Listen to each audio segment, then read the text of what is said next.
The annual Henderson family Thanksgiving dinner was in full swing, crystal glasses clinking against fine china as my relatives competed to share their latest achievements. I sat quietly at the far end of the table, picking at my turkey and trying to ignore the familiar undercurrent of judgment. And then, my cousin Bradley announced, straightening his Hermes tie, "I closed the Peterson account. Biggest deal in the firm's history." "That's my boy," Uncle Richard beamed, following in his father's footsteps, making the family proud. I took another sip of wine, remembering the memo I'd seen that morning about Bradley's biggest deal. Peterson Industries was shopping around for new representation, unimpressed with their current firm's outdated approach. "Madison," Aunt Martha's sharp voice cut through my thoughts. "Still working as a secretary at that little company? What was it called again?" "Executive assistant," I corrected mildly, though my actual title was something quite different. "At Quantum Dynamics." "Oh yes, that's right." She waved her bejeweled hand dismissively. "Such a shame you never finished your MBA. Could have made something of yourself like Bradley." I had finished my MBA, summa cum laude, from Harvard Business School. But they didn't know that. Just like they didn't know that Quantum Dynamics wasn't just that little company. "Madison's always been content with simple work," my mother added, sharing a knowing look with Aunt Martha. "Not everyone has Bradley's ambition." If they only knew about the acquisition deal I'd been negotiating all morning, or the board meeting I'd stepped out of to attend this dinner. But I'd learned long ago that sometimes the best power is the kind you keep hidden. "How much does a secretary make these days?" my younger cousin Ashley asked, not bothering to hide her smirk. "Can't be much, considering your clothes." I glanced down at my intentionally modest outfit, a simple black dress from a department store, costume jewelry, subtle makeup. Everything calculated to maintain the image they'd created of me, the underachieving cousin who'd settled for administrative work. "I manage," I said quietly, checking my phone under the table. "The board vote on the Wilson Tech acquisition should be coming in any minute." "You should let Bradley help you find a real job," Aunt Martha suggested. "His firm is always looking for support staff." Bradley puffed up importantly. "Of course. We could start you in the mailroom, work your way up to a proper administrative position." "That's very kind," I replied, fighting back a smile as I thought about the org chart sitting on my desk, where Bradley's entire firm was just one small subsidiary we were considering acquiring. The conversation moved on, as it always did, to more successful family members. My cousin Jessica's new medical practice, Uncle Richard's expanding law firm, the summer homes and luxury cars and country club memberships that marked success in their world. I'd grown up in this family, watching them measure worth by designer labels and social connections. When I chose to start at the bottom of Quantum Dynamics, really at the bottom as an actual executive assistant, they'd seen it as confirmation of their low expectations. What they didn't know was that I'd chosen that path deliberately. While they were networking at cocktail parties, I was learning every aspect of the business from the ground up. While they were bragging about corner offices, I was quietly building something revolutionary. "Madison," my mother's voice interrupted my thoughts. "At least tell me you're dating someone? A nice accountant maybe, or a bank manager. Someone who could give you a better life." I thought about my penthouse apartment overlooking Central Park, the vacation home in Aspen I'd bought last summer, the private jet I used for business trips. "My life is fine, Mom."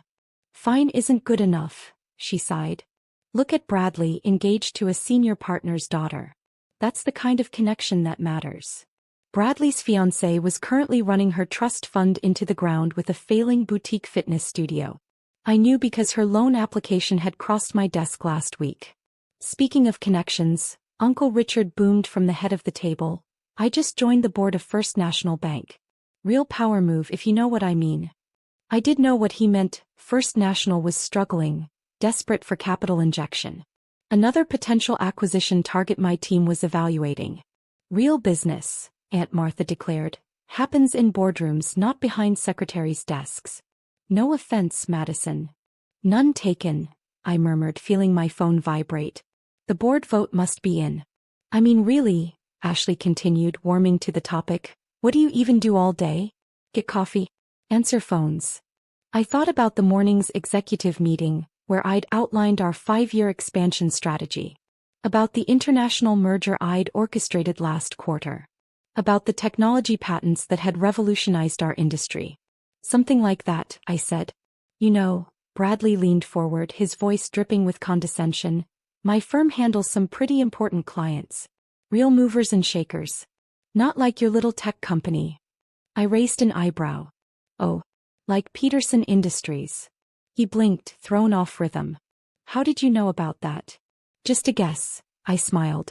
They seem like your kind of client. Well, yes, he recovered quickly. Just closed a massive deal with them. Very hush-hush, you understand. High-level business strategy. I nodded, knowing that tomorrow morning, Peterson would announce they were switching to new representation. Sometimes karma had perfect timing. Madison probably doesn't understand all that complex business talk, Aunt Martha said kindly.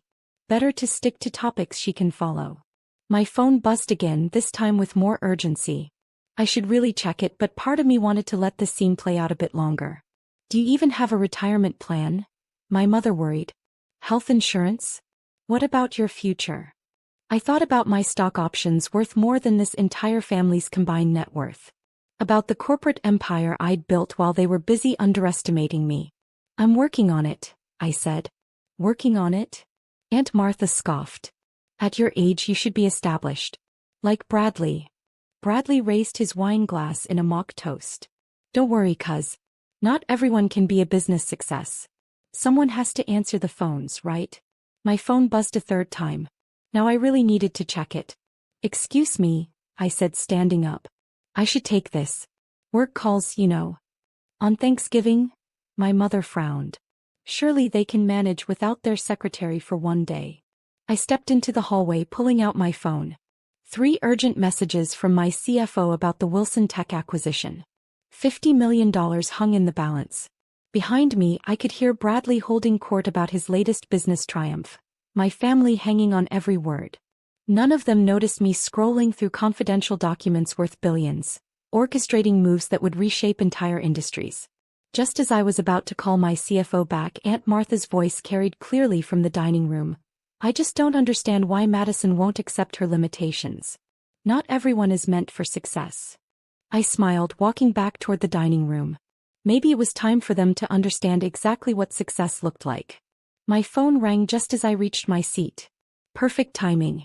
I looked at my phone's screen, seeing my CFO's name. With deliberate calm, I pressed the speaker button, making sure the volume was loud enough for everyone to hear. Yes, Michael? Miss Chin, the board just voted. The Wilson Tech acquisition is approved, full $50 million package, terms exactly as you specified. The clinking of silverware stopped. Bradley's wine glass froze halfway to his mouth. Excellent, I replied, keeping my voice casual. And the Peterson Industries situation? They signed with us this afternoon. They're announcing the switch from Henderson and Partners tomorrow morning. Bradley choked on his wine. Perfect. Have legal prepare the press releases. I want everything ready for the market opening. Of course, Ms. Chin. Oh, and Goldman Sachs called again about the First National Bank deal. They're eager to discuss terms. Uncle Richard's fork clattered against his plate. Tell them I'll review their proposal next week. Michael, have my jet ready for the London meeting on Monday. I'll need the latest projections for the European expansion. I ended the call, looking up to find every face at the table frozen in various states of shock. The silence was absolute, broken only by the soft ticking of the antique grandfather clock in the corner. You, Chet, my mother whispered. Madison, Aunt Martha's voice shook slightly.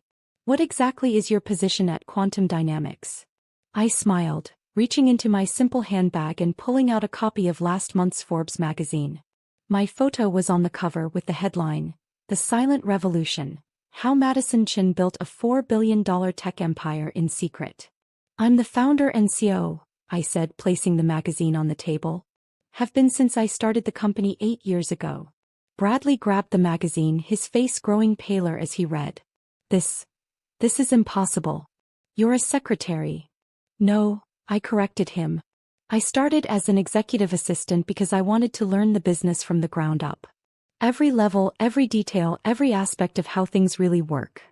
I turned to Aunt Martha. That little company you mock? We're now the largest tech consulting firm in North America. But, my mother stammered, But you never said anything. All these years. Would you have listened? I asked quietly. Or would you have tried to interfere, to push me toward what you consider real business like Bradley's failing law firm? Failing? Uncle Richard burst out. Henderson and Partners is one of the most prestigious is losing clients every quarter, I finished. Your overhead is unsustainable, your methods are outdated, and your biggest client is about to jump ship. I nodded toward Bradley. Peterson Industries is just the beginning. The color drained from Uncle Richard's face. How do you know all this? Because I make it my business to know. I pulled out my tablet, pulling up a series of graphs and charts. Just like I know First National Bank is desperately seeking a buyer to avoid regulatory intervention.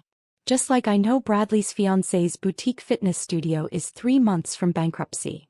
Ashley, who had been unusually quiet, finally found her voice. Your clothes, your jewelry, are deliberately chosen, I confirmed. It's amazing how much people reveal when they think they're talking to someone beneath them. How much they overlook when they're busy feeling superior. The penthouse on Central Park, my mother said suddenly. The one you said you were house-sitting, that's yours? Yes. Along with homes in Aspen, London, and Singapore. I turned to Bradley. That biggest deal in firm's history, you were bragging about? Wouldn't cover my property taxes. The dining room erupted in chaos. Questions, exclamations, and accusations flew across the table. I sat back, sipping my wine, letting them process the revelation that had been hiding in plain sight all along. Finally, Aunt Martha spoke, her voice smaller than I'd ever heard it. Why reveal this now? Why not just continue letting us think? Because, I set down my glass, tomorrow morning Quantum Dynamics is announcing a major acquisition. We're buying out several smaller firms, consolidating our position in the market. I looked directly at Uncle Richard. Including Henderson and Partners. The silence that followed was deafening. You can't, Bradley protested weakly. The firm, it's our legacy. Your legacy is obsolete, I said firmly. But I'm offering you a chance to be part of something better. Those who are willing to learn, to adapt, to acknowledge their mistakes, they'll have a place in the new organization. And those who aren't? Uncle Richard demanded. Can find somewhere else to practice law. I stood up, smoothing my simple dress. The paperwork will be delivered tomorrow morning. I suggest you read it carefully. Especially the part about digital transformation and modern business practices. All this time, my mother whispered, we thought we were helping you, pushing you toward success. I found my own success, I replied. Built it my way on my terms. And now? I smiled, picking up my phone as it buzzed with another message. Now I get to decide what success looks like for all of you. As if on cue, my driver texted that my car was waiting. I gathered my things, leaving the Forbes magazine on the table. Happy Thanksgiving, everyone. Oh, and Bradley. I paused at the door. Peterson Industries sends their regards. They're quite happy with their new representation.